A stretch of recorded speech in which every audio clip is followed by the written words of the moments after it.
Hi everyone, thanks for joining us. It's another beautiful Saturday, and welcome to the edition of Shagalinku TV. We're streaming live destinations from Shagalinku TV Facebook page, from Shagalinku YouTube page, lastly from Ambassador Emmanuel Gabari. So you're watching us or you'll be watching us from later on in the program after the show, the program. Okay, today on the show, and for who's had time to see our guest a couple of days back, we're looking at vaccine ignorance. We'll also be looking at vaccine, the myth, all of the conspiracy theory that's been making a lot of people, just feel a bit hesitant when the issue of taking vaccine comes. Now, the strange thing about what we'll be looking at on today's episode of the show is that when COVID-19 came up, everyone was God, let there be a vaccine as soon as it can, and then the next thing is everyone is like, HIV/AIDS has been on for years. This one there for decades. Nobody found cure or vaccine for it. Why this vaccine and all that? Anyway, I have my guests here, and to be doing justice to all looking at. If you have questions, comments, and whatever for our guests, please drop it on session right here on Facebook or YouTube, and with them, and she'll also be responding. Please join me as I welcome Obiekea. She's the Laboratory Network Advisor of NCDC Abuja, Lagos. Hello, should I call you Cele? Hi, Emmanuel. Hello, everyone. Good afternoon. Thank you, Emmanuel. Yeah. Don't call me Cele on the show. Okay. Cele is the other side. Oh, the idea. I'll keep that. Yeah, So yeah. let's even start. Let's start with vaccine ignorance. And it's strange how even the elites, still feel there's a higgy haga, there's a conspiracy theory somewhere and all that. So if we can excuse those from the rural areas, those who are not educated, those who may jack of what vaccine is, some is when you find people who even have these people who've gone to school, and even medical practitioners still don't believe in vaccine. So take us through what vaccine is for viewers, and then tell us a little about vaccine ignorance. Okay. Thanks, Emmanuel, for having me on the show today. Hello, everyone. So I'm happy that you mentioned, that there is a difference between ignorance and hesitancy. As much as we're talking about hesitancy today, let's not also forget that there are people who really still have very little or no information at all about vaccines, what vaccines are, what they do really, how they work, or what their importance really is. You go to, there are certain communities, and I've had the privilege of working in some communities where you go and then there's not even a single healthcare facility. People cannot even access antenatal or child birthing facilities, much less, vaccination or immunization services. So there are those cadre of people. And a lot of attention still needs to be paid. A lot of work is still being done to address those gaps. But we might still be away from having, a society that is fully, where you have 100% of the population that is aware, especially within a context like Nigeria, where you still have a lot of hard-to-reach communities and hard-to-reach areas. Well, that being said, and taking away from those who truly do not know, the truly ignorant people, maybe for lack of information or access to information or whatever reason, there is, like you have said again, those cadre of people who should know better, the elites, so to speak, who, for one reason or the other, and again, you're dealing with human beings. There's very little influence that you can have on people's thought processes. You can try to educate, but at the end of the day, one of the things that makes us human really is the fact that we're able to make inferences and come to conclusions or make decisions on our own based on the information that we have. So people would always interpret things and make pronouncements based on, certain reasons, personal reasons. We can only try to educate, try to debunk, try to clarify. Some of those reasons, some people you might even find might even be selfish. But again, it's human nature. It is what it is. The best that we can do is not also try to focus too much attention on those people who are trying to miseducate or misinform, and pay more attention to people who really need to be better informed, who are probably sitting on the fence or don't know or are unable to, who with the right information are able to make the right decisions, not people who already have their minds made up for whatever reason. Most times you find that those reasons are even selfish. There's really very little we can do about that. What I always say for situations like that is, when you reach bus stop, no matter how you're saying, when it touch you, you will make a decision about whether it is true or false, whether it is right or not. Some of those people are even closets. You find out that some of those people who have been making those pronouncements have gone somewhere to take the vaccine themselves. They will not come out and tell you. They will not come and show that one on social media or post their cards that they've been vaccinated. So even if you've not been vaccinated for COVID, you've been vaccinated for something. A lot of these people, elites, you've traveled somewhere before. To travel out, you must have taken yellow fever vaccine. So what exactly is the case? You've been vaccinated against measles as a child, against polio. So what exactly is the issue? Is it COVID specific? Okay, you don't believe in the COVID vaccines. Why? Or you don't believe in vaccines generally, or you're hesitant generally because you don't understand how vaccines work. Let's have a conversation. And I think that's why forums like this are also important, okay? Because the more we keep, shying away or moving away from those conversations, the more we keep allowing them misinform or misrepresent the facts. And you find a lot more people who, tend to tilt more towards wrong information than the correct information at times. So my take on that really is that most of the time, elites, so to speak, that are ill or say vaccine is not working, or when you take it, you get horns. I don't have horns yet.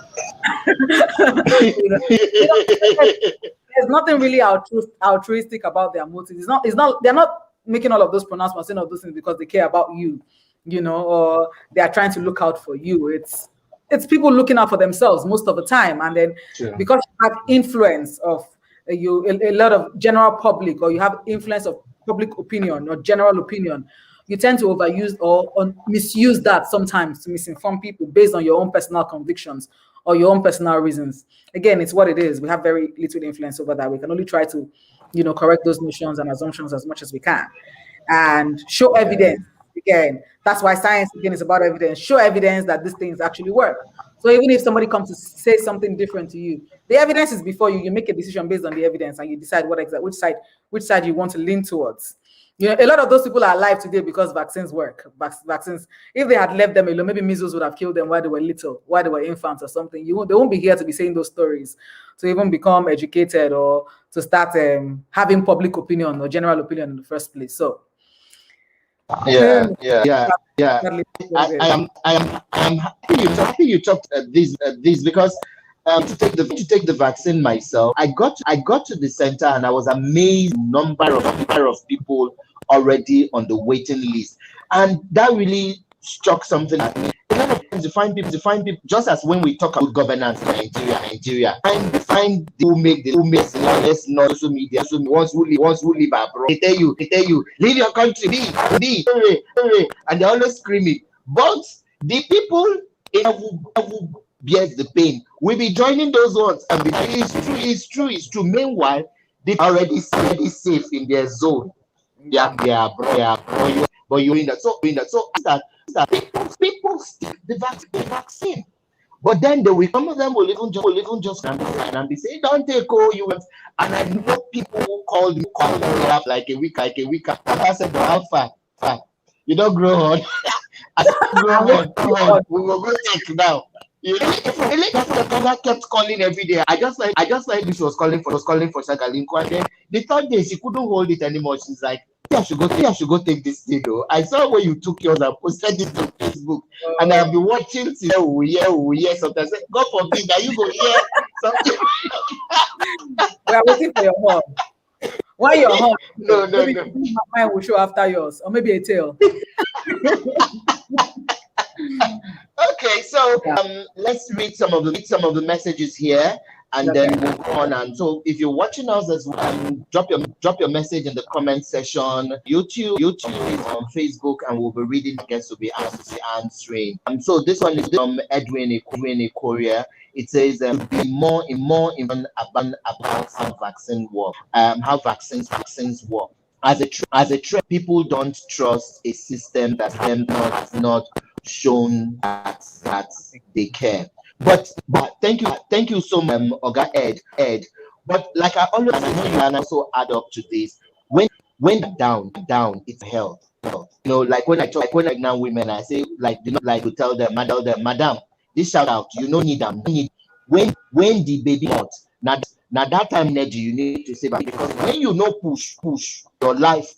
So yes, I know there might be always being theories. Let's not even restate. Even with family planning, in conspiracies that they want to make women to make they want to kill and black. So there will always be the other side of things. Don't you think we as people are not also taking sense the fact that at the our life matter? Yeah, true. So like Edwin said, there's a lot of mistrust in the system, and yeah, rightly so. Nigerians have been beaten and battered and cheated over the years by the systems that are supposed to protect them in the first place. You know, a lot of people would even argue that we don't even have systems that are geared towards the good of the people generally, and you know, so in also saying that, you know, our systems are run down and battered, our educational system is not any different. Okay, so we still have this system where education is still perceived, you know, within the four walls of a classroom. You have to go and study, and we are still largely a people who believe in using big grammar and big English to explain things. So there's always that tendency for messages to get lost in all of those nuances of, you know, the four walls of a classroom. I am a specialist in this. This is my field of specialization. I'm a microbiologist, I'm a virologist, I'm a physicist, I'm an engineer. So these are like trade secrets. Nobody really needs to know how this works. But again, you know, with the explosion of the internet, a lot of information is available for free on the internet right now, for those who have access. And for those who necessarily don't have access, it really is a question of how inquisitive are people, or how much knowledge do you really want to have. You have questions about a certain thing, in this case vaccines. Now, how much are you willing to go to gather that information to actually understand how these things work? And how much questions do you really ask? The materials that are out there, how broken down are they in such a way that people will really understand that, okay, these things, this is what they are, this is what they are not, this is what they do, this is what they not do, you know. So I don't know how much of that we can do on this show now, but, you know, just to summarize very briefly, for those who may not really understand, and for those who still think that vaccines are, you know, those things that they inject and give you and it alters your DNA, it changes, no. So the way the body works is such that the body in itself, we look at the body as a system, as a unit. So if I'm going to liken it now to something, I probably would liken it to a country. The body is sort of like a country, a sovereign country on its own. Every country has its borders and its limits, and you have sentinels whose responsibility really it is to watch and guard those borders. In the case, it is the army most of the time, the military, whether the Navy, whether the Air Force, or the soldiers, you know. It's the same thing with the body. The body itself, your body, it's a sovereign state, and it has special people whose responsibility it is to guard it from things that do not belong to it.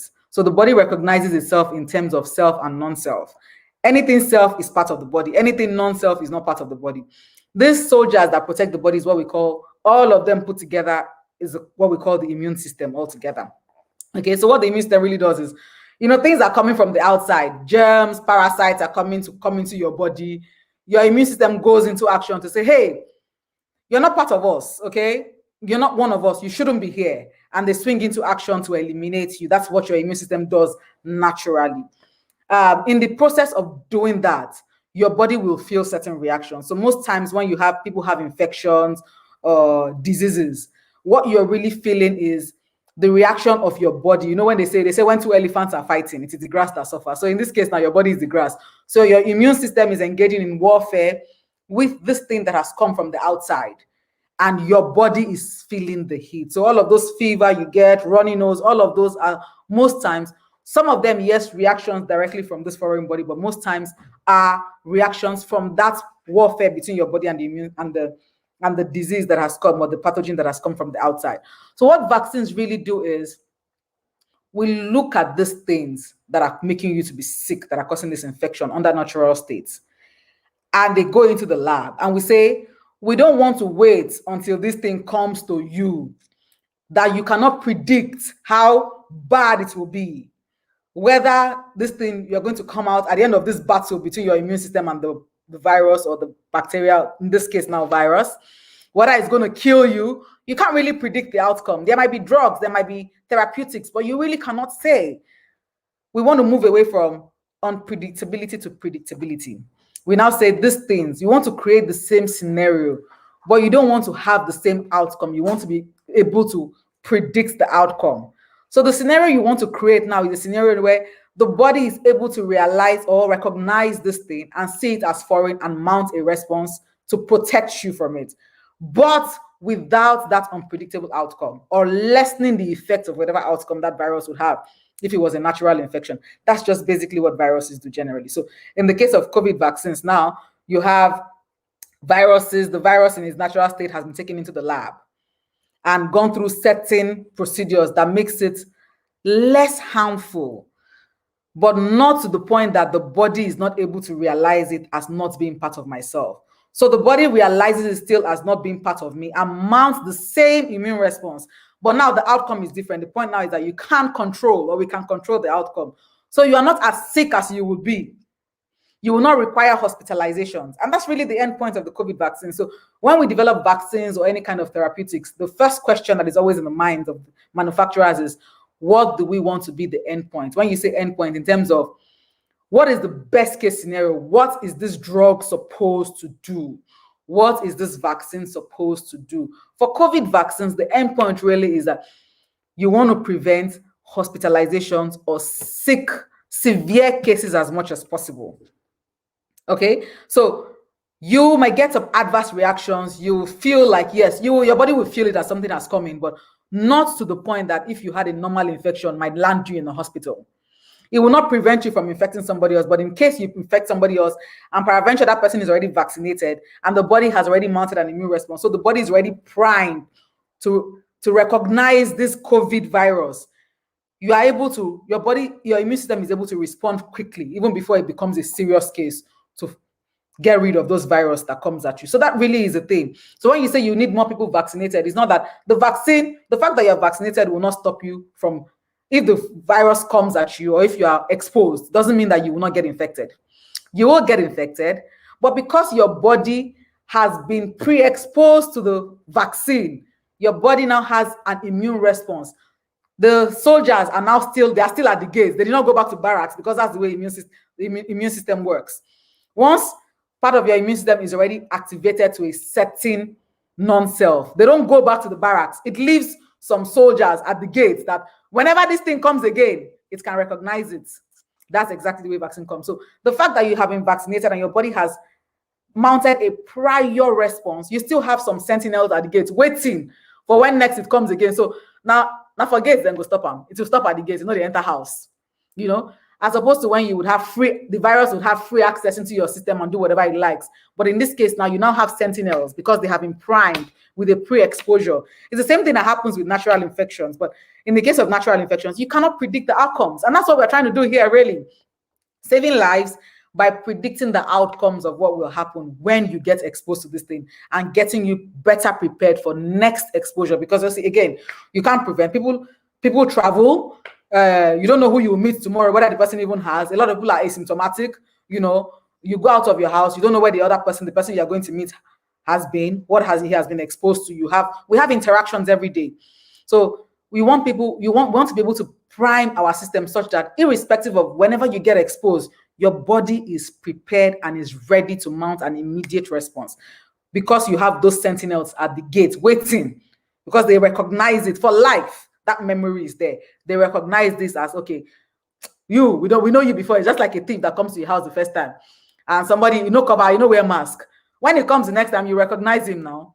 So that's the way it is. That's the way, just in layman terms, to explain it very simply, that's the way vaccines work generally. And the COVID vaccine is not different from most of those other vaccines that you have. Mechanism. Okay, there's a message I'd like you to read if you can see it, then give a response. Okay. So this person says he was reluctant. Again, yes, this also speaks to my initial response to Edwin's question when he said people are not very well educated. So again, most times we assume that the responsibility for our education is on somebody else. How far are you yourself willing to clarify or get the necessary information that you have? It's not like 20 years ago, 30 years ago, where information was not really out there. The internet makes it very easy now. A simple Google search. If you're not satisfied with this particular answer, you go to the next link. By the time you click on 10 links, you will get something that satisfactorily explains what you want. Even if, at that point you're not, this is the purpose of, being inquisitive, seeking knowledge on your own, not necessarily waiting for somebody to come and give it to you. Yes, that might come, but then again, the one that you get for yourself is a lot more predictable. So again, I always speak in terms of predictability and non-predictability. When you can do this by yourself, why are you waiting for somebody else when you cannot determine when the person will come, how the person will come, how the person will pass that information to you? Will you even understand when the person is speaking? But you can actually go out there and look for this information and make your own inference based on information that is available. Then if it's not enough, then we cannot have a different level of, knowing where to look for the right information. Yeah, but first of all, the information that is available, look for it and use it, like William has done. It's okay, first of all, not to know everything. But when you have all the information at your beck and call and you make your inferences and you see that this is what it is, I mean, I'm sure a lot of people will be better educated if they actually use most of the resources that are available or at their disposal. First of all, before we even go to the point of saying, you don't know. It's very easy. It's easier to say you don't know than to look for the resources that will make you know. No, true. So let me tell you quickly some of this messages here on the WhatsApp line. It says, "Hi, my name is Aisha, watching from Lagos. Hesitant at first, and my mom insisted that I should go take it because I was going back to school." And then this other one here is from Khalid in Senegal. It says, "Watching you away from night show and a great guest. Also our guest. What is the information of since everyone is claiming for the vaccine?" Yeah, Khalid, thank you all. Anyway, I didn't get that last part. What? Yes.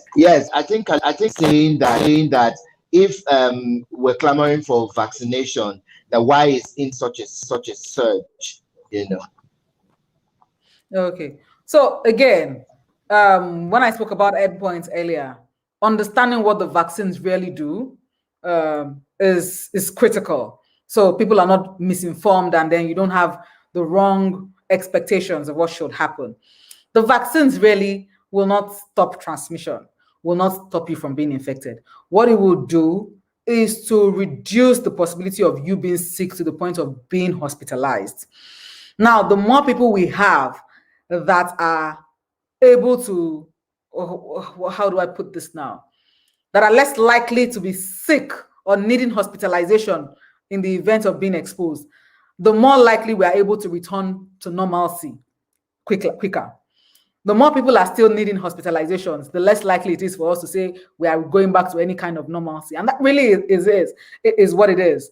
The research and development process for vaccines is tasking, it's cumbersome. Okay. It's not something that happens in 2 months, in 3 months. The process, it's a very careful process in phases that considers all of this criteria. So before you even start, you have to first of all determine. So it's almost like starting from the end. What is your primary aim? What is your last mile, your bus stop, your best case scenario that you want to see?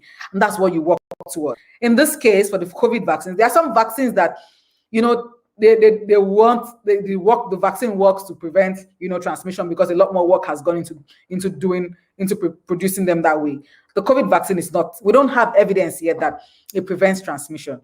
So You can't be infected after getting the COVID vaccine. But the point is, the infection is very much less likely to result in you being seriously sick or needing oxygen or needing to be hospitalized. And that really is the key to all of this.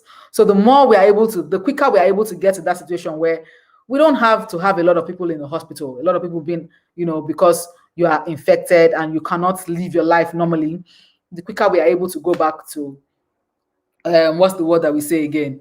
It's no longer the new normal. Probably the old normal. Yes, we're able to return to something that looks like normalcy, because I don't exactly know the kind of normalcy we can have after this pandemic. Certainly not going to be the way it was before the pandemic, but what normalcy will now look like for us post the pandemic. That really is it. So it's important for people to get that message and understand what this is for what it is really.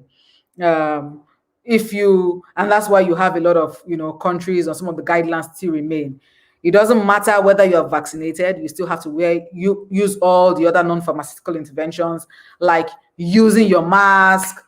A lot of countries still have not taken away the need for testing, even irrespective of whether you've been fully vaccinated or not. You're coming into the country, you need to still take the test, because there is still that evidence that even with the vaccine, you can become infected, but you cannot, or you are not likely to be as sick as you would be if you were not vaccinated and needing a hospital, needing oxygen, and dying needlessly from a death that could have been prevented. Okay. Thank you. So let me also ask here.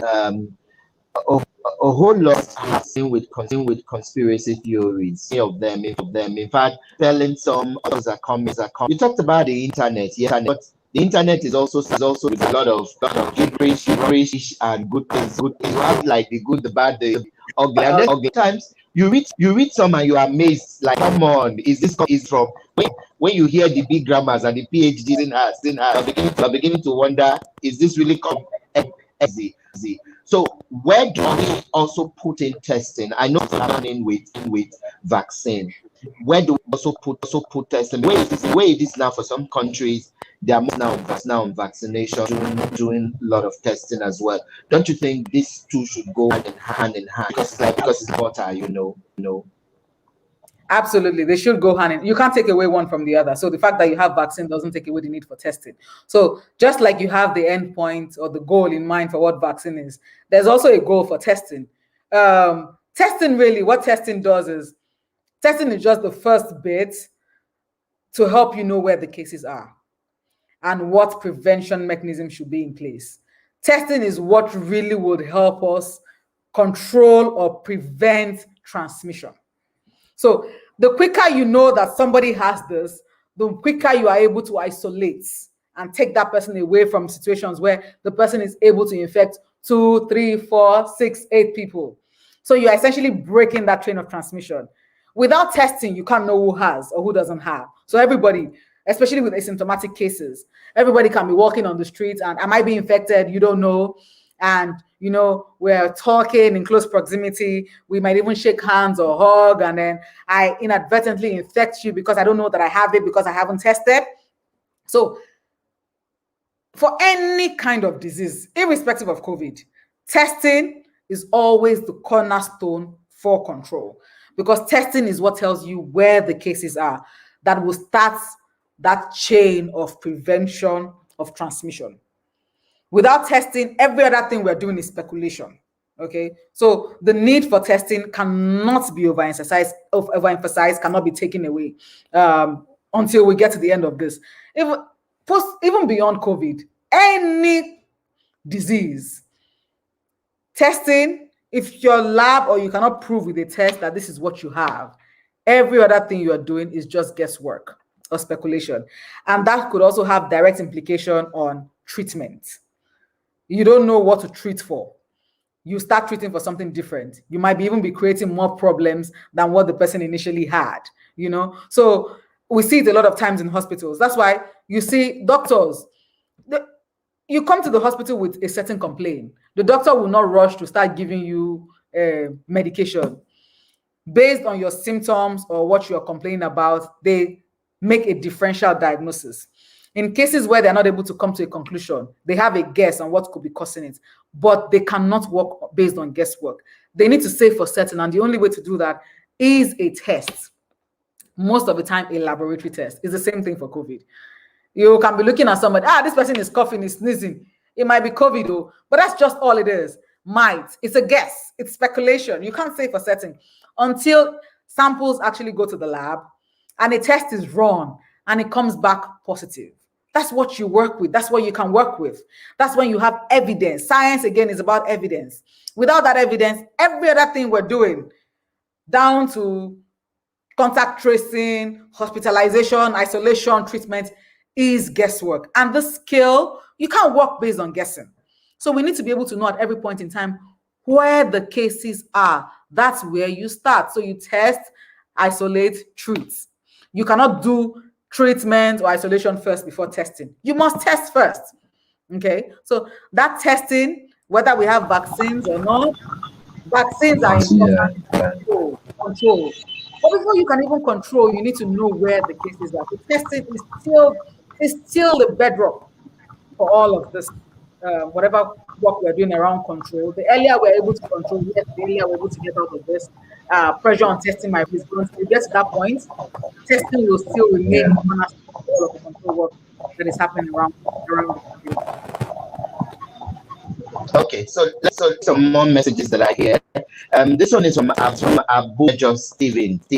Thank you, Ambassador Gabari and Celestina. Here is my concern as well that of many other nations. Don't stop me from being affected. It won't even stop me from eating it. It still have to get spent if affected. Considering of the above, is it still worth getting that substance in our bodies, particularly adverse effects still being debated? Thank you, Ogi State, Nigeria. This is from Abu. Any response, Sele? So this is I get this question all the time, and the way I answer that question, I ask people who ask me this question is, what other option are you working with? You know, yes, there are questions that we don't necessarily have answers to, because the process, science takes time. It's not something you can rush. We're working with what we have now. Tomorrow we might have something better, but we're not yet in tomorrow. We're today. You know, where we are now is today, and what we have is this. What other option do you have?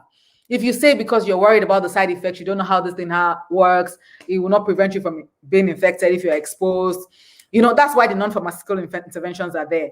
You are supposed to take precautions to not be infected in the first place. Okay? But again, peradventure that you become infected by no force or no control of your own, would you rather be in a complete state of helplessness where your body is not able to protect itself? Or would you rather be in a state where the body already has a way to protect itself? You know? So again, you have a known and you have an unknown. You have to pick one side. What is the price of both sides? What are the pros and the cons? Are you willing to pay the price for sticking in the unknown? Or would you rather just go with something that you know, that is evidence that it works, evidence of it working, you know, as opposed to being confounded about the things that you don't know? Again, it's a personal question. How much, what is the price of the unknown and the things that we don't know now, or sticking with the unknown? As much as we don't know a lot yet, but the things that we know are very clear. The evidence is very clear in that direction. Would you rather go in that direction of what is known, what has been proven by science, what has been proven by evidence, as opposed to sticking in that place where you say, oh, there's a lot we don't know. I don't know how this thing is going to affect. Will it change my DNA? No, it won't change your DNA. You know it won't change your DNA. The evidence is there that it won't change your DNA. Oh, will I still be infected? No, you know it doesn't protect you. You can get infected if you get exposed. But are there ways that I can protect myself from getting exposed? Definitely. You know? So again, it's a personal responsibility, I think, to yourself to consider all of these pros and cons. Eliminate all the gray areas. Start with the things that you know. The things that you don't know, there's very little control you have over those. I mean, except you're going to go into the lab now and start doing R&D yourself, which is almost impossible.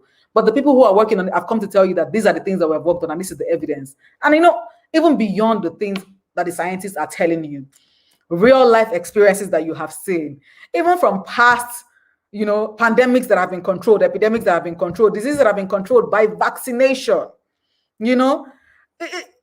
It stands to reason that, we shouldn't really be having this kind of questions of what you don't know should take precedence over the things that you know, especially with the surmountable evidence that we have already in support of vaccinations generally. So you take the vaccines. The biggest fear is, they say you take the vaccines, you grow horns. Plenty of people have taken the vaccines. I have taken the vaccine myself. I've taken my first shot. I'm due for my second shot on the 22nd of this month. I don't have horns yet. Do you know anybody who has taken the vaccine who has gotten horns yet? Do you know anybody who has taken the vaccine who has died? So there are these real life experiences that we can also lean to, or we can also look at beyond even what the scientists are telling us. So dwell more on the knowns and make your inferences or make your decisions based on that, especially if at the end of the day, you are better for those knowns as opposed to staying in a situation where, okay, I don't know, I'm just stuck here. I don't know what will happen, but I'd rather just be in a state of limbo because I don't know what will happen. Well, I mean, there's evidence, the things that will not happen. Okay, so leave the things that will happen and deal with the things that will not happen, and how the vaccine affects you and how it protects you and protects even the person next to you. So the more of us that are vaccinated, the better society is for it. The less US now is able to take away the need for masks in closed settings, in some public settings, because they have a critical mass of their people now vaccinated. So they've gotten to a point where they are sure, or they have scientific evidence that shows that even when people are infected, the hospitals will not be overwhelmed, or they will not come down with so much illness. They will not be as sick as, when the hospitals are overwhelmed. Life can go back to normal. People can go about their businesses. Even if you do get exposed, maybe in a day or two, you have cleared it, you're okay. The next person, even if the next person gets infected from you, the likelihood of that person being sick or severely ill is also very, very much reduced. So it's that chain reaction. The more of us that are vaccinated, the better for society in the long run.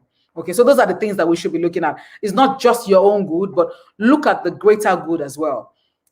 Take away your own personal convictions, but at the end of the day, is this better for all of us? Okay, it's good for you, but in addition to being good for you, it is better for society. Okay. So I'll read some more messages here, and we'll go on. But on a lighter note, one of the conspiracies as well that a lot of people reach me with is that, did you see that Bill Gates and his wife have divorced? As journalists, if there wasn't thing that went wrong, could she be divorcing him at this period? Anyway, let me take some messages here. Mr. Edwin, a second time around, the process of self-education these days, the same source of good information to give rubbish information. Yes, I even asked Celestina right now, a couple of minutes back, that there's also on the internet, so that you'll find the good, the bad, and the. But thanks all the same. So let me also quickly recap these. Those who are just listening to us, watch and see that this from Warigon. It says, I was at first, after much research, doing evidence to take the jab, I feel good, and thus can't wait to take the final jab. I trust the vaccine implicit. Yeah, very much. I got one here from Lagos, so I'd like you to respond to this. It's from Praise. It says, how available are the vaccine at health centers? Nice, Shagalinku. Greetings to your guest. Very enlightening. So, what would you like to say? Kindly on mic. Yes. Okay. So unfortunately, Nigeria is one of those cases. I'm sure a lot of us have heard, if you've not seen it on social media, you probably have heard some sort of conversations going on around vaccine nationalism. So because the process of producing vaccines are very tedious, it's not something that happens. There's only so much we can produce at a time. So even with yellow fever, vaccines like yellow fever, that research has been going on for a lot of years, the world still does not have enough to use. So you still find out that we need to have some sort of rationing mechanism, to ensure that people who really need it have access when they need it. It's the same thing, and it's bad enough that we are in a pandemic where everybody needs this thing at the same time. But unfortunately, we cannot produce at the same speed. Okay. The major the question now is, how do we ensure that there is some kind of equity in the distribution of what is even available, so that you don't have countries that have access, have that technology, are hoarding this? That's a different conversation. Okay.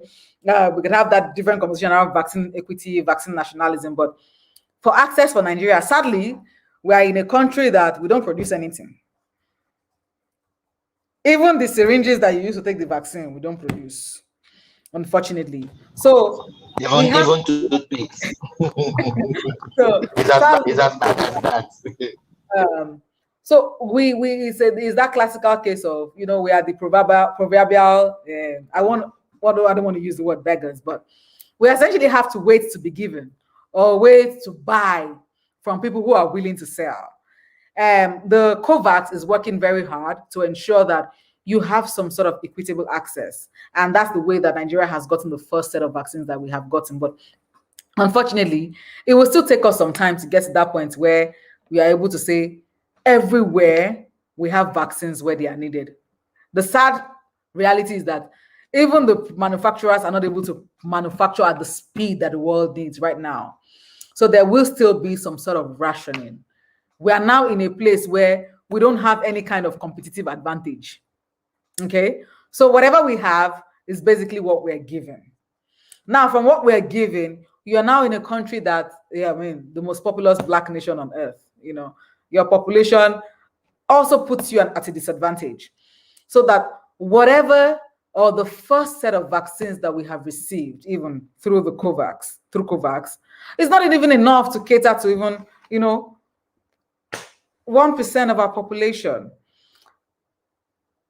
So really the big question is, how do we now decide who are the most vulnerable, who are those who need it the most now based on what we have?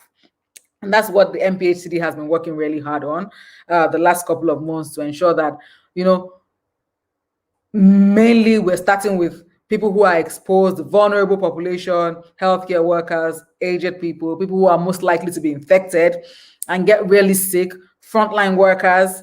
And then based on whatever we get next or whatever access, we can now, extend access to other parts of the population. But even with that, you see that in most states, in some of the states, and what was done in Nigeria was that the vaccines was distributed statewide. So every state, based on your population, received a quota of vaccines to take care of a certain percentage of your population. Some states have been able to use up theirs because people have come out to take the vaccines, or at least the vulnerable population, healthcare workers, frontline workers, people who need these vaccines have come out to take. But you still have some states that have not been able to utilize or use up. So the vaccines, you go to some of the healthcare centers, are there. Nobody's coming to take the vaccines. But you go to some healthcare centers, they're already maxed out because they've already used up. And don't forget that this vaccine is supposed to be in 2 doses.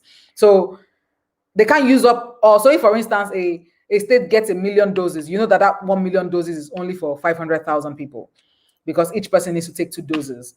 So all those considerations as well. So once that state gets to 500,000, it needs to stop, so that you have a second dose for those people who have taken their first dose. Because if you don't take your second dose, your vaccination is not complete. You're not fully protected. It's as good as wasting that first dose in the first place. And we don't want to be in that situation, okay?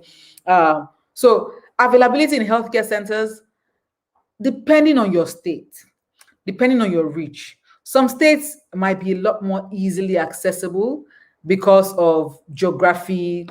You have less people. The healthcare centers are closer to the people, so people have better access. But because for some states like Lagos, I don't know how easy it might be for people in Lagos to walk into any healthcare center and say you want to get the vaccine. And I know that one of the things that NPHC tried to do at the beginning was also to have some sort of self-registration link where people go and register, and then it gives you a date and a particular healthcare center where you're supposed to go based on your ward, which ward you are in, and all of that. On the day that you're supposed to go get vaccinated, go into the healthcare center and get your vaccine. I really can't say how well that has worked, but I know that was something that was supposed to be implemented for the vaccine rollout. I haven't really done much interaction on the ground to know how much people who are scheduled through the system have really gotten the vaccines through the system. But I know that a number of people have been vaccinated in the country, in most states, such that a lot of the states have already hit that 50% capacity and have to stop vaccinating, keeping the remaining doses for people who have taken their first dose for their second doses as well. So it's not really a case of us not being able to use the vaccines, but just a case of that we don't really have enough in the first place. Unfortunately, that's not something we have to correct overnight, because we have to wait, or even wait for it to be available for us to buy if we have to buy in the first place, because we don't produce these things. Okay.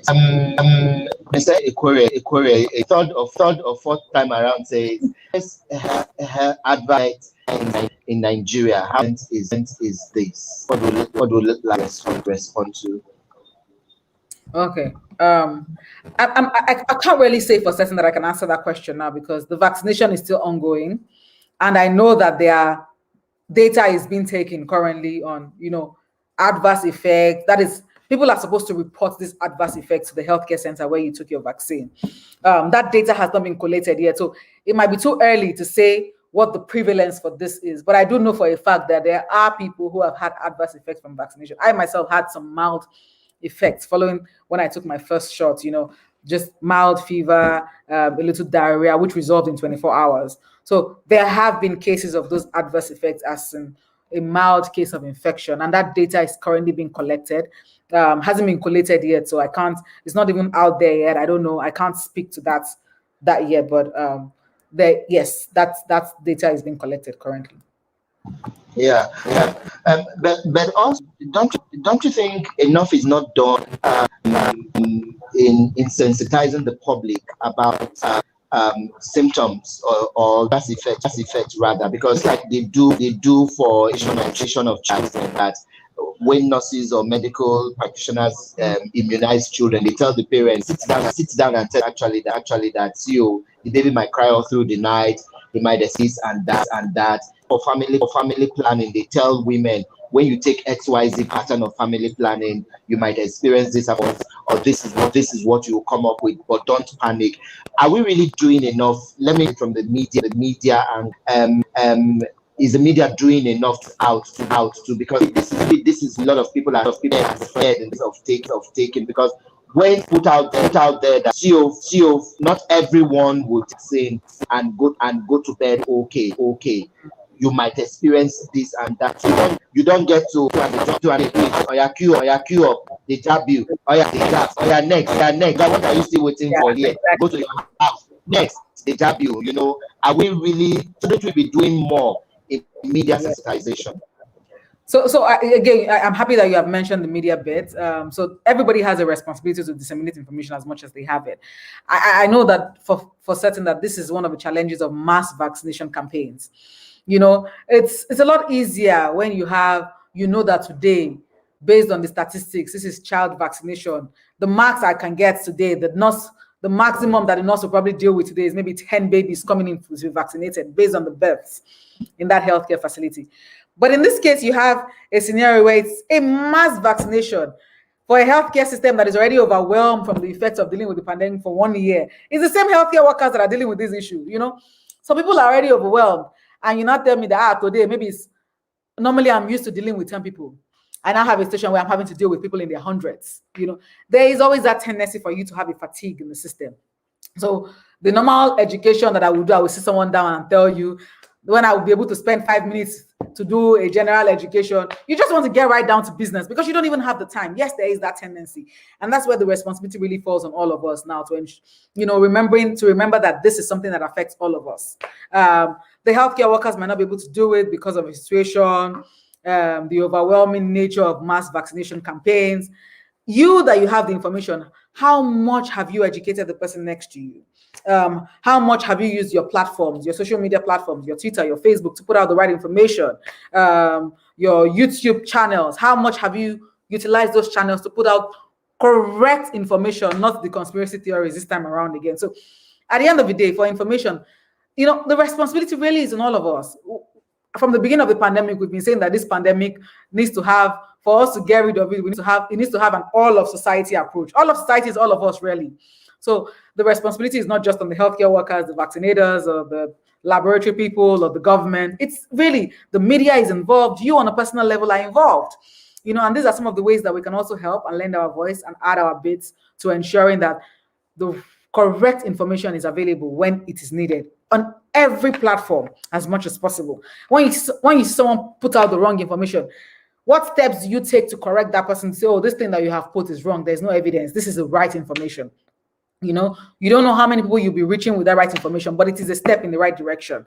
Gone are the days when you will all sit back and say it does not concern me. It might not concern you today, tomorrow it might concern you. So again, the only way that I can answer that question really is, for us to start seeing it as a responsibility that we all bear collectively, and not just leaving it only to the healthcare workers to provide this correct and accurate information. But you have the access, you have this. Put it out there as well for people to see. Your followers can see that. The people who follow you, the people who listen to you, people who wait for you, look to you for guidance. Put out the right information and they will see it. At that point, we might not even need the healthcare workers, because that information might even go farther than what the healthcare workers in the healthcare facility, when you come for vaccination, are able to tell you. Or even in cases where you are able to hear from a healthcare worker. How much do you educate the next person who does not have access to hear directly from a healthcare worker? Again, it's a responsibility for all of us. There's really very little that those of us on the front line or in the healthcare sector can do to change that. But until we start to see it as a responsibility for all of us, I'm afraid that not much might change, especially within the context that we're dealing now. Over. Yeah. Okay. I was really trying to scroll this message here. It's from Lagos. I think he said something earlier on about vaccine. Yeah, how available vaccines. And here he is with the second message. He says it's not accessible in Lagos. I wish to be vaccinated, but was told I have to wait for the next batch. What month or year that is that is, I don't know. Thanks to your guest information. Yeah. Should people be at others? I mean, there is really no crime if they go to neighboring states, towns to vaccinate. What do you think, Celestina? So if it is available in a neighboring town and you can easily access it there, it is a responsibility. Remember that you have first of all a responsibility to yourself. If you know that it's accessible in a neighboring town and you can easily access it there in a reputable health facility, and you're sure you're getting the right thing, not one of those fake vaccines that are being peddled in some private facilities. I mean, it's not too much that you can do for yourself. But unfortunately, just to address his concern as well, like I have said earlier, unfortunately, it's a situation that we find ourselves. We don't have enough for our people. Nigeria is one of those countries where, unfortunately, we don't have enough of the vaccines to even use for people that even want to take, before we even start talking about hesitancy in the first place. When the next batch will come, even I don't have that information. Okay, I don't know, so I can't provide, I can't give. We can only speculate and hope when our donors or whoever is giving us, or when they are available for purchase from the global vaccine production pipeline, and we're able to access them as a country, then that will happen. But if I say I'm telling you there's a particular date and a month that will happen, I would just be lying. Even I don't know. I can't provide any information to that end. And I don't think anybody knows. Anybody can say, even the president cannot say right now when Nigeria will be getting our next batch. Yeah, we might get commitments, get promises, but a lot of factors go into this that at the end of the day, it might not happen. So, like in layman parlance, let me just say, when we see them, we see them. But if we're waiting and saying it's going to come at a particular day or in a particular month, that at this point, that's just mere speculation for now. But there are plans. Okay. There are plans. There are commitments for us to get more batches. But when is what we can answer now. Okay. Let me take this one here. It says, been watching your show and I'm so spellbound. Learn a whole lot from you and your guests. Keep it up and thumbs up Shagalinku. Thank you so much. Someone in Lebanon says, I'm watching you right now, and I must say I've learned a whole lot. Thank you once again too. So many text messages here. Not read. Rosemary is also from Abuja. He says, now wow, yes, carry weight. Oh, well, Rosemary, thank you. There's another one here. I want one here, so please bring it on screen. It's from Abuja, just Steven. I think it's second time around. Wow.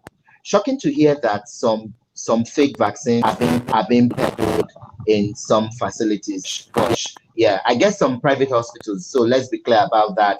Abu relied on the ones from the government and the state hospitals. Yeah. So get that well. So yes. I'd also like as we begin to wrap up.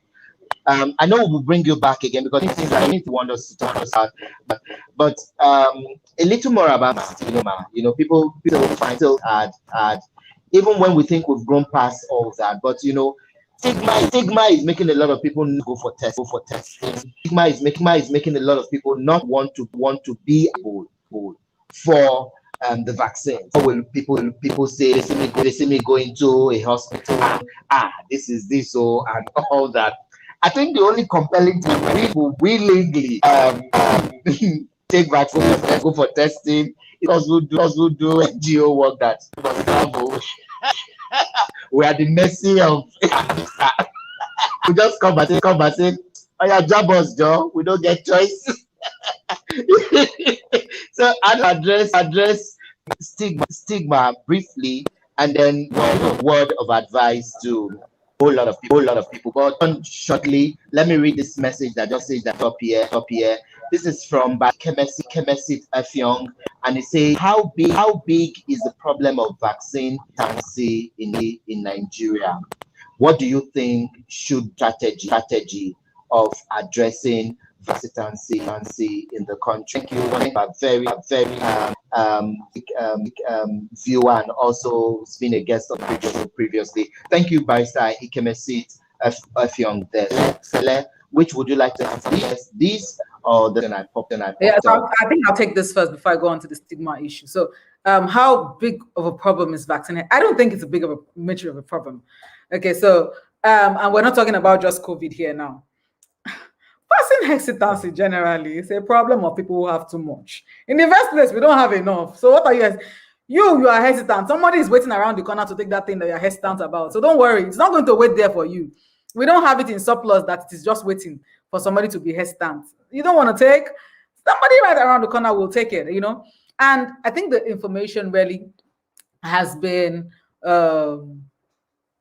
a bit compelling on the side of evidence for us, such as that, you know, with the plethora of diseases that we deal with, you know, we have that evidence. You know, say everybody knows that yellow fever is transmissible. You know that measles is transmissible. You want to do whatever you can do to protect yourself.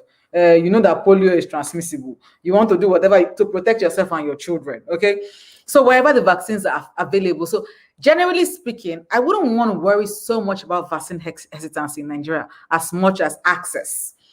I think access for us is a much bigger problem than hesitancy right now, and that's probably an area that we should concentrate more on than hesitancy. That's also not saying that you don't have hesitancy. But I think, you know, the hesitancy is a bit of an elite problem right now. You first get before you start to say you don't want to take, or you're hesitant in the first place. So, and you know, there are ways to deal with that. The major way, or the biggest way that the biggest strategy for addressing that in the country for us has really been building evidence as to the importance of how well vaccines work. And we have, you know, there's too much evidence out there in the country, you know, with all of the epidemics that we have controlled, all of the diseases that we're able to have under control simply because we're able to vaccinate, the evidence for including some new diseases in the vaccination programs. So the evidence abounds generally. It's a different thing if people don't want to take it.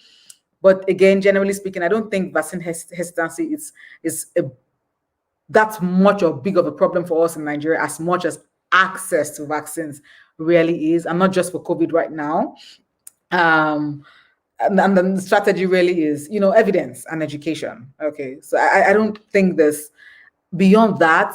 Putting the right information, educating people, ensuring that they have access to information where they are and when they need it, and building that evidence so that we have that body of knowledge that people can rely on, that evidence that people can always go back to say this happened because of vaccination. This is possible because of vaccination. Therefore, vaccines work. So there should be no reason why I should be hesitant to take vaccines whenever they come to me or whenever they are within my reach or I'm able to access them. On the second question of stigma, well, unfortunately, stigma is an age-old problem. I don't think it's limited to diseases alone. It's probably one of those things that we find in every area or every sphere of life. So coming down to stigma around COVID, we have them with many diseases, not just COVID. But I don't think we have done badly either.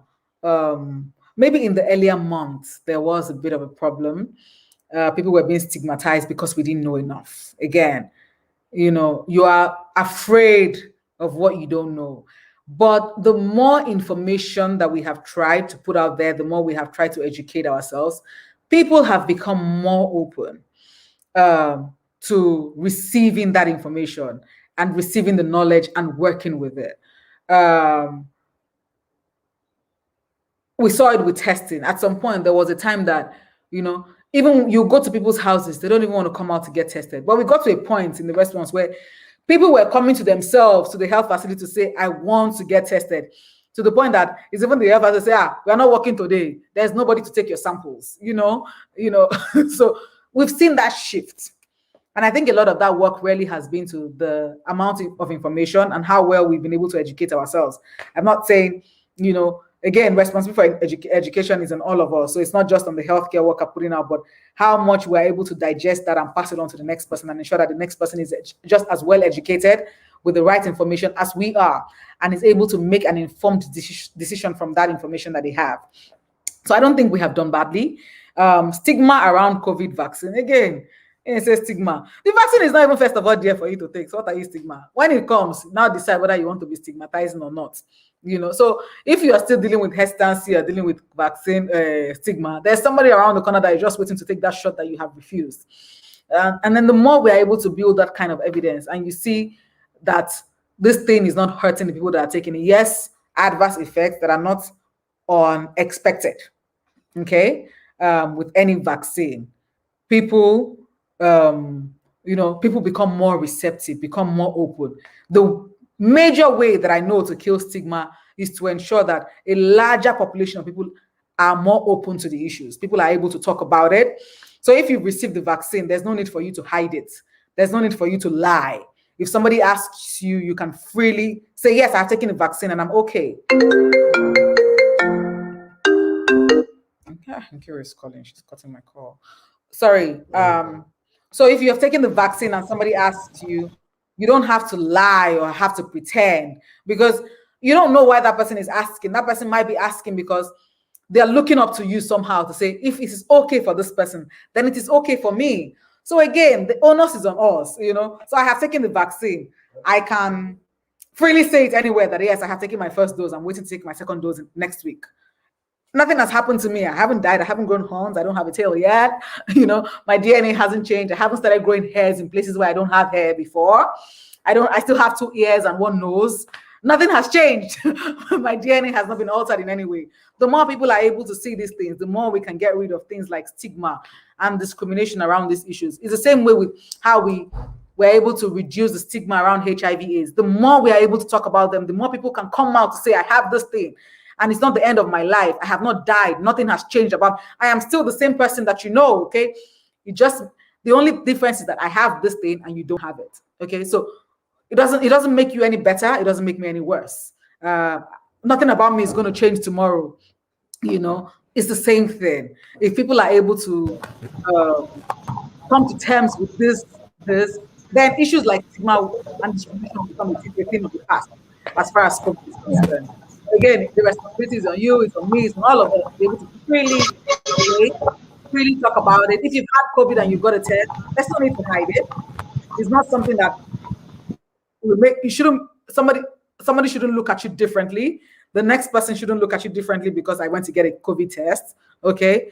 Even if they were, the responsibility is on me to also educate them that, you don't have to look at me differently because I have openly said that I have gone to get a COVID test, or I am positive for COVID. I am still the same person you're dealing with. Yes, I wouldn't want you to have contact with me because I don't want to infect you, but it doesn't make me any less of a human being and you any better of a human being than me just because I was exposed to this thing and I have come down with it, or I decided willingly to get tested, or decided willingly to get a vaccine to protect myself. You should be doing the same thing. Okay. Yeah. Yeah, thank you so much for that. I wish we could just go on and on, but time is never enough. So make us a promise for a part two, because there's much we need to talk about. Yeah, let's just Shagalinku. I don't know what you want to talk about, but yes, I promise. Stop, politician. Give us a yes. I pledge to come back.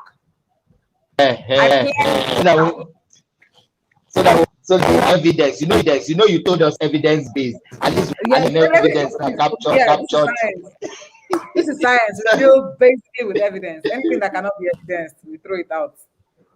Yeah. So finally, who would you be shout outs to? Still, when we have a guest on the show, we give them 1 minute, to give the shout outs to either John, person supported them in their work, all that. So your 1 minute of fame starts now.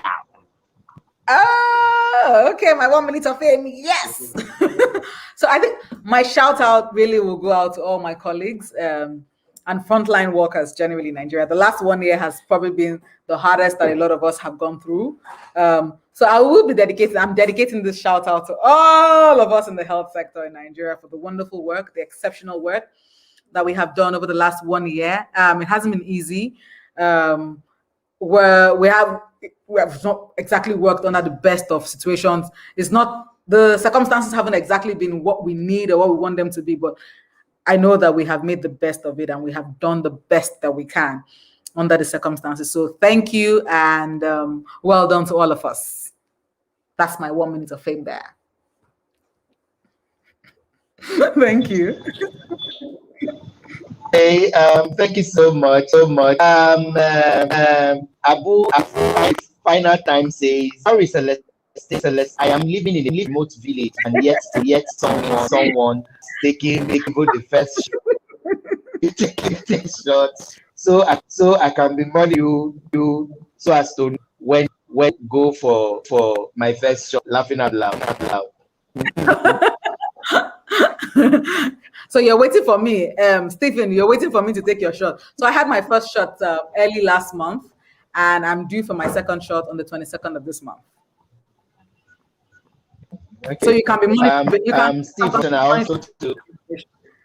I also see the picture was on Facebook for a long while, and everyone telling me that you don't give out. Only you go Meduguri. Now you take this still when everybody goes. You do. Because I am. You can also see that is because the guy said it.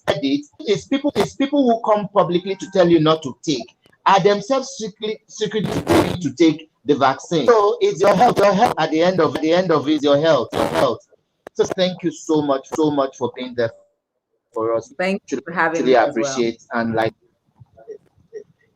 you've promised us, bring you back again. Not let you. I love you all. Thank you all for the presentation. Thank you, Stephen. Thank you. Bye. Yes. Once again, Celeste and thank you who joined us. Tuesday. On Tuesday, looking at why there a rise in rape cases and what can we do.